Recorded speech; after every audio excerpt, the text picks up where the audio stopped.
دانش آموز مهابادی در چند دقیقه 200 رقم رو حفظ میکنه و از اول به آخر و بعد از هم تکرار میکنه. فرهاد نریمان دانش آموز کلاس دوم ریاضی دبیرستان تقی جعفری مهاباده که در 3 دقیقه میتونه 100 رقم و در 6 دقیقه 200 رقم رو حفظ کنه. ما هم 200 رقم رو با همکاری دانش آموزان کلاس نوشتیم تا هوش آقا فرهاد رو بسنجیم.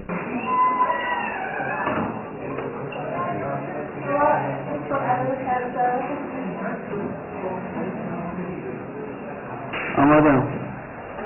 10 22 26 34 14 24 20 و ما خواندن اعداد از آخر به اول.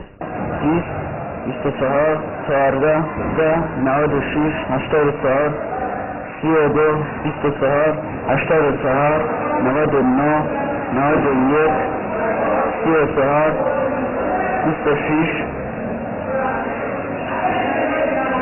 22 این دانش آموز مستعد ترتیب اعداد رو هم حفظ میکنه و میتونه بعد از ذکر شماره اعداد عدد مورد نظر رو بگه.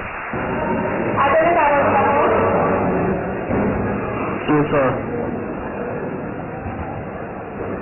عدد 82 این دانش آموز مهابادی علاوه بر حفظ اعداد در حفظ اسامی هم توانایی خاصی داره و در چند دقیقه میتونه بیشتر از 100 اسم رو حفظ بکنه.